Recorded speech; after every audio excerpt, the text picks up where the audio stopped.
Hello mga idol! Bago tayo magpatuloy sa kwento ni Yuseong ay mag-shoutout muna tayo. Shoutout po sa iyo Idol Boss Buck Garage, shoutout po sa iyo Idol Babe Lai Blanco, shoutout po sa iyo Idol Jason Del Lova pati kay Miss Jennifer Besana Yobet ng Rojas City Capiz, shoutout po sa iyo Idol Harold at sa mga anak mo na sila Yuki Lopez at Aimee Lopez na nasa Guagua, Pampanga, shoutout po sa iyo Idol Ruben Labanon, shoutout po sa iyo Idol Jerry Morato, shoutout po sa iyo Idol Marky Johnson Borromeo, shoutout po sa iyo Idol Kurt Dial Magtatayaw, shoutout po sa iyo Idol Z. Jonna Magdosa, shoutout po sa iyo Idol Robert Patente at sa Sierra Madre na tagapagligtas, shoutout po sa iyo Idol Supernova Spartoza, shoutout po sa iyo Idol Michael Dong ng Misamis Occidental, at shoutout po sa iyo Idol Carlos Tan. Maraming salamat sa patuloy na pagsuporta mga idol.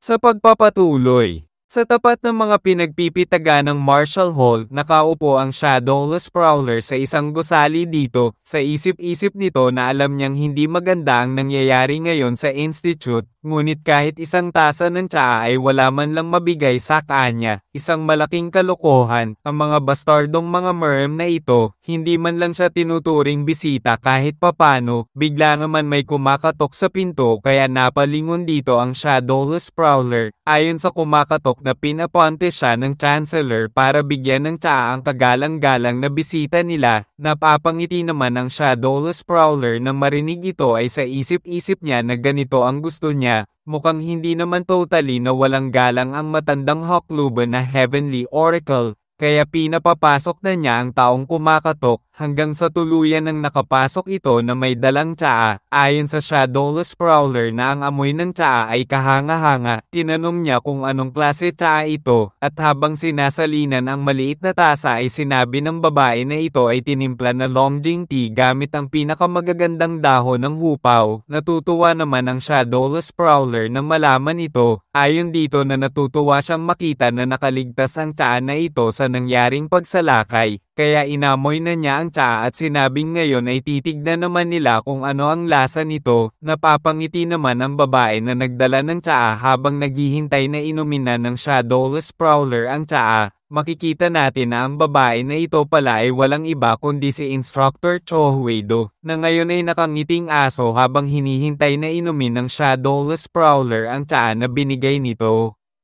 Sa kabilang banda sa Marshall Hall, sinabi ng elder ng Namgang House na ang Merem High Lord na si Jong Jegal, ang anak ng dating pinuno ng Jegal House, at ang nakababatang kapatid ng kasalukuyang pinuno ng Jegal House, bilang nagtapos sa Higher Institute of Merem. Siya ay unang hinirang bilang isang strategist at martial arts researcher, at pinatunayan niya ang kanyang sarili na mahusay sa parehong larangan. Siya sa kalaunan ay naging unang aide ng Nooy High Lord at gumawa ng pangalan para sa kanyang sarili sa pamamagitan ng pakikipagnegosasyon sa First House of Chaos upang maiwasan ng isang digmaan. Bilang resulta, mabilis niyang nakuha ang tiwala at paggalang ng ilang mga master at elder at mabilis na tumaas sa mga ranggo, at kalaunan ay naging Merem High Lord sa ilang sandali matapos maabot ang edad na 40. Gayunpaman, hindi lamang siya nabigo upang matupad ang mga inaasahan ng mga master at elders, ngunit nahuli rin siya na inaabuso ang kanyang kapangyarihan. Tungkol sa kanyang pang-aabuso sa kapangyarihan, mayroong higit sa 12 ng mga ulat ng reklamo para dito. Naiinis naman na sinabi ni Giho na ang ginawa ng High Lord ay hindi ito kumilos bilang puppet ng mga bastardo na mga ito. Tinanong naman ni Yuseong si Demong Gi na paano yung ibang pinto, meron pa bang ibang daan palabas? Ayon naman kay Demong Gi na wala na siyang nakita pa. Sa palagay ko hindi tayo makakalabas sa alinman sa mga pintong ito hanggang sa ang paglilitis ay matapos. Naiinis naman si Yuseong nang marinig ito. Sa isip-isip niya na si Honamdo lang naman ang hindi niya makita, ngunit bakit parang hindi siya mapakali. Bigla naman tumayo ang elder na matandang babae at tinawag ang High Lord. Magalang naman na sinabihan ng High Lord ito na magtanong na ito sa kanya. Ayon naman sa elder na matandang babae na itinalaga mo ang Heavenly Oracle, ang dating High Lord, bilang Chancellor ng Higher Institute of Merem. Hindi pa nangyari ang ganitong bagay noon at ito ay isang bagay na hindi gusto ng karamihan ng Senado. Hindi lang yan, tinanggihan mo rin lahat ng mga nominado na iminungkahi ng Senado. Sinabi naman ng High Lord na totoo iyon, ngunit ang mga inirekomenda ng Senado ay pawang mga nakatalagang posisyon kung saan sila ay mas nababagay. Ganon din sa posisyon ng Chancellor. Bilang High Lord, binigyan ko sila ng mga tungkulin kung saan maaari silang maging mahusay. Ayon naman sa isang elder na hindi iyon ang problema dito. Alam nating lahat na ikaw at ang Heavenly Oracle ay may relasyong mag-aaral at guro. Sa isip-isip naman ni Chancellor Bongnam habang nakatingin sa elder na ito si Ryokdang, ang elder ng House of Sakhien, sa kabila ng pagiging bahagi ng Five Noble Houses, palagi-palagi ito nakahanda para makahanap ng butas para sa pamilyang Jegal at mula nang hindi matuloy ang kasal na iyon ni Sosochon sa House of Sakhien noong nakaraang taon, aktibong kinakalaban nito ang Chancellor. Kahit sa loob ng bahay ni Sakhien mismo, masyado itong sukdulan na elder na ito. Ayon pa kay Ryokdang na hindi lang iyon, dinala mo din ang iyong kaibigan na si Master Honjin mula sa sekta ng Mount Hua at hinirang mo siya ng isang posisyon sa loob ng Higher Institute of Miriam nang walang pahintulot ng Senado. Paano namin ito makikita na mas mababa kaysa sa sinusubukan mong bumuo ng isang pribadong pakseyen? Hindi mo ba napagtanto na ito ay itinuturing na isang seryosong krimen ayon sa konstitusyon?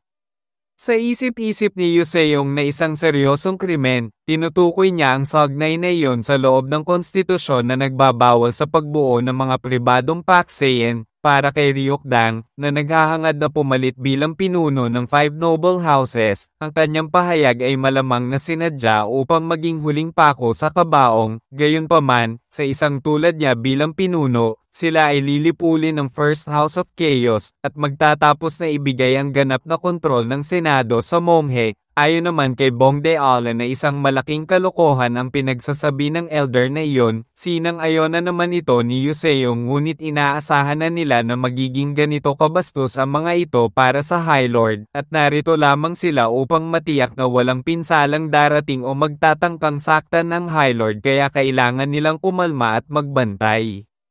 Sinabi naman ng High Lord na una, tinawag mo akong tyrant at ngayon ay inaakusahan mo ako ng isang seryosong krimen. Ayon naman kay Ryokdang na kung mali ba siya doon, ang pagbuo ng pribadong pakseyen ay isang walang pakundangan na pagtatangka na hindi lamang sumalungat sa konstitusyon kundi pati sa buong mundo ng Miriam. Sinabi naman ng High Lord na oo tama ito, kung ako ay tunay na bumubuo ng isang pribadong paksayon upang labanan ang kabuuan ng mundo ng Miriam, kung ganoon ay nararapat lang na ma-impeach ako. Nagkagulo naman ang lahat ng nakarinig noon, at ayon pa sa isang disipulo na kung umaamin talaga ang High Lord sa isang seryosong krimen na iyon, ayon naman sa isa na kung sumuko na ba ang High Lord, samantalang nagulat si Giho at napapatanong na lang kung bakit ginawa ng High Lord iyon. Ayon naman kay Bongde-Allen na huwag sila mag-alala, ang High Lord ngayon ay nakangiti kaya may dahilan kung bakit nito sinabi ang mga iyon. Sinang-ayon na naman ito ni Yuseong at napansin niya rin ito, at alam niyang hindi peren sumusuko ang High Lord sa mga bastardong mga ito. Sinabi ng High Lord na ngunit una, nais kong linawin na ang appointment ng Chancellor ay dumaan ng walang anumang pagtutol mula sa Senado, ngunit kahit na hindi iyon ang kaso, kung mayroong anumang mga dahilan upang ma-disqualify ang dating High Lord para maging Chancellor ng Higher Institute, bakit hindi ginamit ng Senado ang kanyang karapatan na i-veto ang pagtatalaga sa Chancellor? Hindi ko lang maintindihan kung bakit hindi ito inilabas noon, bakit hinintay pa hanggang ngayon saka lang ang mga ito nagreklamo.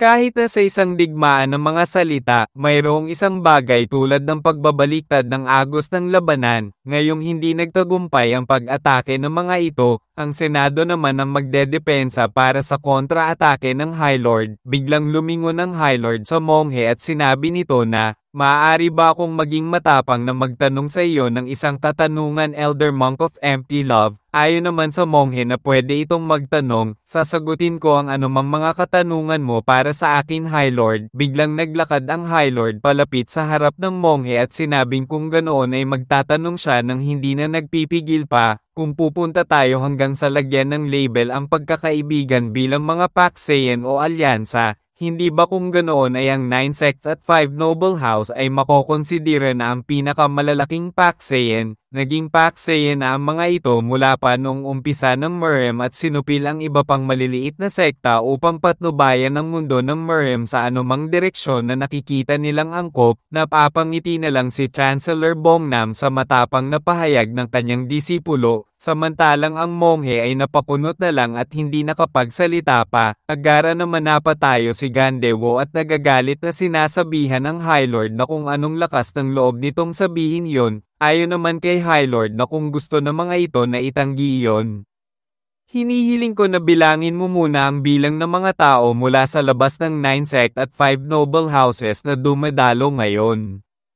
Ayon naman kay Gandewo na ang dahilan ay ang mga taong nasa attendance lamang ang nararapat na pumunta dito. Sinabi naman ng High Lord na oo, yun talaga, noong naghahanap ako ng pwedeng maging Chancellor, ang dating High Lord lang ang nababagay sa gawain. Natahimik ang lahat sa mga sinabi ng High Lord, isang katahimikan ang bumalot sa buong nakikinig. Napapangiti na lang si Yuseong at sa isip-isip niya na alam niya na ito ang mangyayari. Ito ang rason kung bakit hinahangaan niya ang High Lord. Napapangiti din si Giho dito at ngayon alam na niya kung para saan lahat ng mga sinabi nito, habang si Demonggi at Bongdeala ay natutuwa habang pinapanood ang nangyayari. Sa isip-isip ni Yuseong na unang tanong pa lang ng High Lord ay iniwan ng mga bastardong mga elder na ito na ganap na tulala. Kahit na ang kupal na Ryukdang ay pinagpapawisan na lang at hindi makapaniwala, habang ang monghe ay hindi nakasagot at hindi na maipinta ang pagmumuka nito, ang pambungad na hakbang ay ganap na pabor kay High Lord Jongjegel.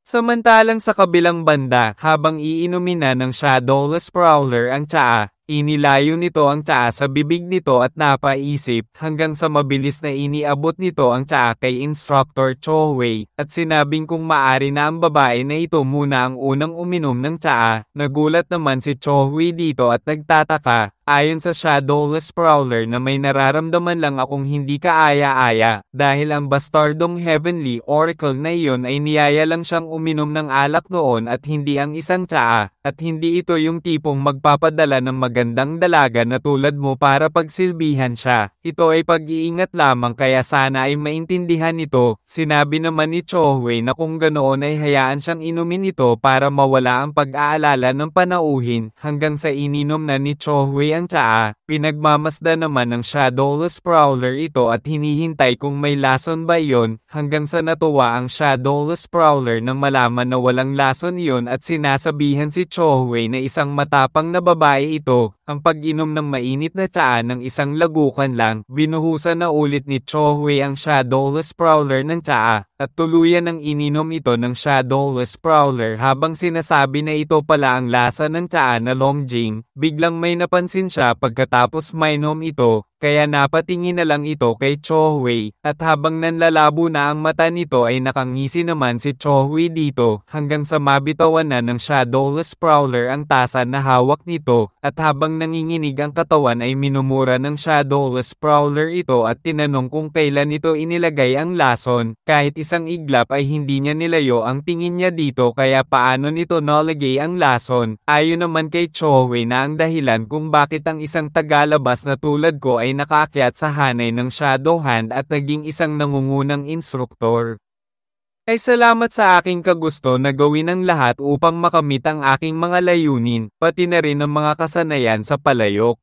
Para isipin na linlangin ko ang makapangyarihang Shadowless Prowler, sa tingin ko ay dapat ko pasalamatan ng aking pamilya sa pagpapamana sa kagalingan sa mga palayok. Habang nanginginig ay sa isip-isip ng Shadowless Prowler na kung anong palayok ito, hanggang sa napagtanto na niya kung bakit, at ito pala ay dahil sa palayok na gawa sa tsarera. Narinig na niya ang patungkol dito noon. Kung isaksak mo ang isang tiyak na butas sa tsarera, hindi ito nagbubuhos ng lason, ngunit kapag hinayaan mong dumaloy ang hangin dito, hinahalo nito ang lason sa tsaa, isang tipat na sadyang ginawa para sa pagpatay. Ang isipin na mahuhulog ako sa panlilinlang ng isang bastardo, tuluyan ng bumagsak ang Shadowless Prowler sa sahig dahil sa lason. Sa kabilang banda ay tinawag ng monghe ang High Lord. Sinabi nito na ito ang kasalukuyan na Meruem High Lord at alam niya na alam ng High Lord kung ano ang ibig sabihin nito. Ayon naman sa High Lord na ipagpatuloy ng monghe ang nais nitong sabihin, Sinabi ng monghe na ang High Lord ang pinuno ng Merem Alliance. Sa madaling salita, ikaw ang pinuno na namumuno sa tuktok ng Junguan. Napapabuntong hininga na lang ang High Lord nang marinig ito. Tinanong naman ng elder ng Namgong House ang High Lord nang makita itong napabuntong hininga na kung may nakakatawa ba sa sinabi ng monghe. Ayon naman sa High Lord na oo, dahil ginamit ng monghe ang salitang namumuno. Napatahimik naman ang monghe nang marinig ito. Ayon pa sa High Lord na marahil lahat sa inyo sa Senado ay nakikita ito bilang namumuno sa mga tao. Ngunit para sa akin, ang isang High Lord ay sinadya upang maglingkod sa mga tao. Yan ang iniisip ko pagdating sa posisyon ng High Lord o Senado. Natahimik ang lahat ng tao sa bulwagan nang marinig ito. Ayon pa sa High Lord na Artikulo 1, unang talata na ang mga regulasyon ng High Lord Institute of Merem ay nagsasaad na lahat ay pantay, at ang Artikulo 3, Talata 1 ng Grand Constitution ay nagsasaad ng pareho anuman ang katayuan o ranggo. Lahat ng tao sa Merem Alliance ay may parehong mga karapatan at tungkulin. Dalawang ideya na malayo ang bumubuo sa salitang namumuno. Hindi ba sumasang ayon doon ang monghe? Seryosong nagkatitigan ang dalawa at makikita sa mga mata ng mga ito na hindi sila magpapatalo.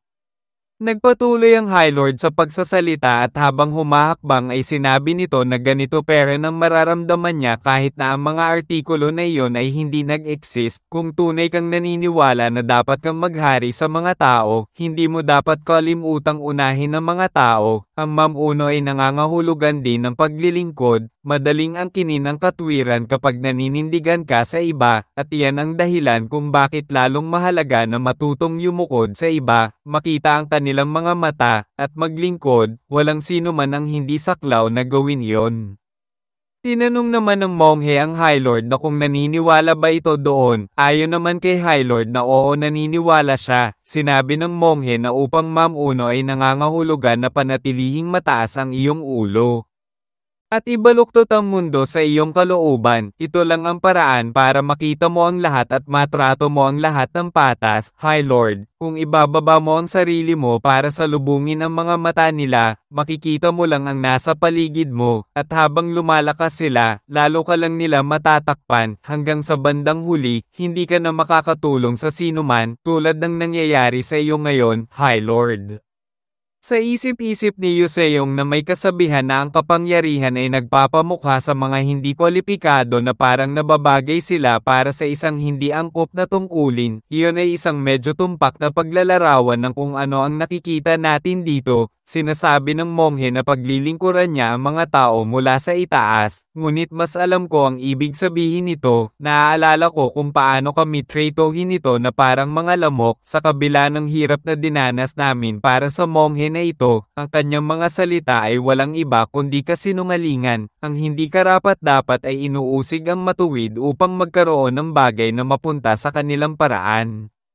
Sinabi ng monghe na ikaw at ako ay hindi man lang magkasundo sa isang bagay na kasing saligan ng pangunahing prinsipyo kung ano ang ibig sabihin ng mamuno. Sa tingin ko dapat isa sa atin dalawa ay umalis na. Napataas ng kilay si Yuseong sa mga sinabi ng monghe. Napansin niya din ang bulong-bulungan ng mga tao sa paligid. Sa kabila ng pagkakaroon na ng kalamangan ng High Lord, nagpasya pa rin ng monghe na ito na ipitin ng High Lord. Pinutol niya ang anumang posibleng pagtakas. Ayon naman kay Bong De Allen na idineklara na lang ng monghe sa lahat ng nandito na matatapos lang ito sa pagkawala ng isa sa kanila ng High Lord. Gaano kasuklam-suklam ito?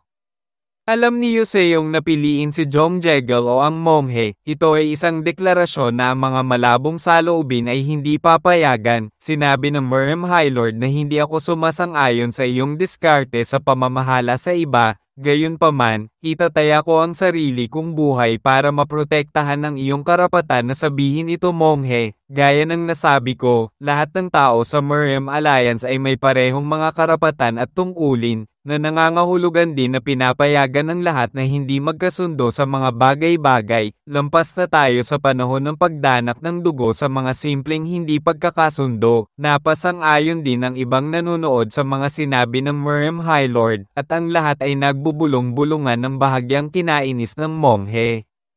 Ilipat ang 1,000 tonelada na may 4 na onsa, sa madaling salita, makamit ang napakalaking resulta sa kaunting pagsisikap, nagawa ng High Lord na mapasang-ayon ng mga tao gamit lamang ang kanyang mga salita. Ito ay lubos na kahanga-hanga at astig. Ito ay nagpapatibay lamang sa aking mga paniniwala na si Jom Jegel ay isang taong hindi natin dapat hayaan mamatay. Siguradong ito din ang dahilan kung bakit siya gustong protektahan ni Bong Deola kahit ano pa ang mangyari. Nagbago ang ihip ng hangin sa loob ng bulwagan, ang matalim na debate, na tila anumang oras ay maaaring maging labanan na ng espada, ngayon ay nakakaramdam na ng relax at kalmado, ang lubos na kabaligtaran ng nakakagigil na pakiramdam noong unang pumasok sa gusali ang monghe. Nakangiti na sinabi ni Giho na sa puntong ito, sa tingin niya na ang mga boto ay papabor sa High Lord sa huli. Ayon naman kay Bong Deola na pero hindi pa nila naririnig ang bagay na iyon, nagtataka na tinanong ni Giho kung anong bagay iyon. Ayon naman kay Yuseong na ito ay ang pinakamabisang kasinungalingan, dapat gamitin na ng monghe ito sa lalong madaling panahon, lalo na't lahat ng iba pa nilang pakulo ay nabigo.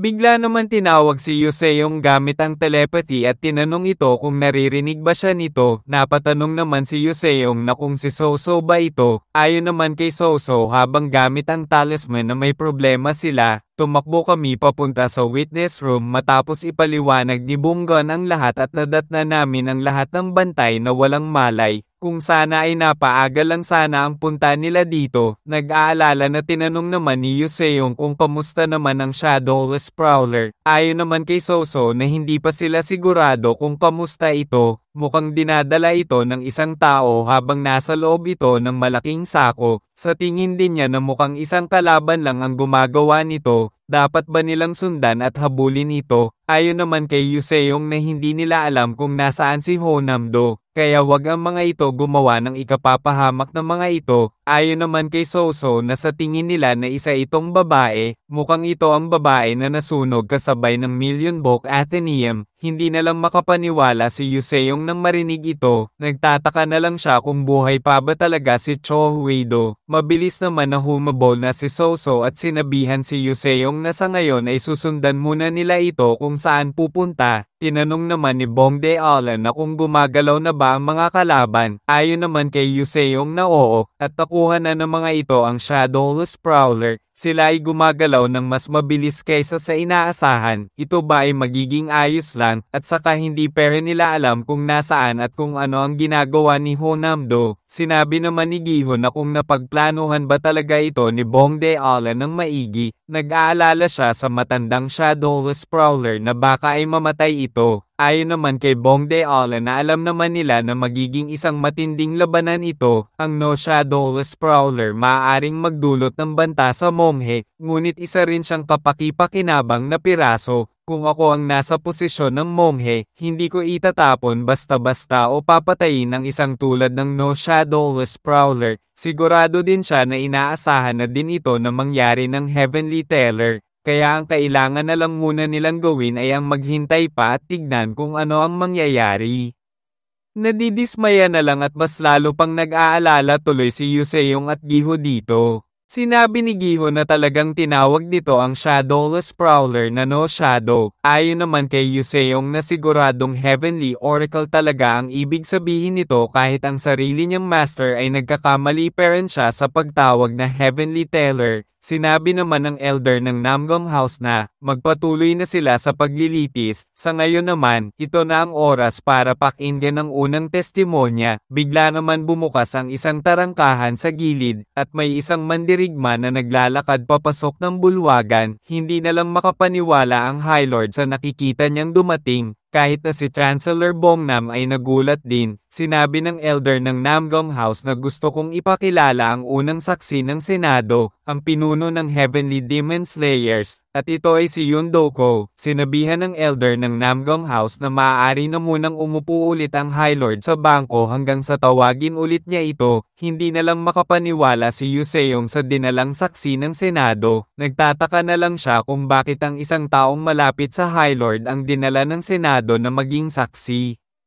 Sa kabilang banda ay nagpatuloy sila Soso sa paghabol kay Chohwei hanggang sa biglang nawala si Chohwei, kaya napatigil sa paghabol sila Soso. Sinubukan ng dalawa na hanapin sa paligid si Chohwei, napapatanong na lang si Soso sa sarili niya na kung saan pumunta ang babae na iyon. Sigurado siyang dito banda pumunta ito, hindi na lang siya makapaniwala na mabilis itong maglalaho sa isang iglap lang. Bigla naman tumatawa si Chohwei sa gilid na kinabahala nila Soso at Ryohecho kaya agara na napalingon ang dalawa. Sinabi ni Chohwei na magaling siyang mapansin ang mga bagay at nalalaman agad niya kung sinusundan ba siya, at habang nilalabas ang mga talam nito sa kamay ay sinabi niya na ang dahilan doon ay ang pinakakinamumuhian niya ay ang may sumusunod sa kanya ng patago. Nabahala naman sila Soso nang makita ang patalim sa kamay ni Chohwei. Pinagpapawisan na lang si Soso habang hinihintay kung ano ang gagawin ni Chohwei, samantalang nababahala na lang si Ryohecho dito. Habang dumidila ay sinabi ni Ryohecho na ngayon naman, bakit hindi sabihin ng mga naggegandahan ng mga dilag na ito ang gusto nila sa kanya kung bakit siya sinusundan ng mga ito.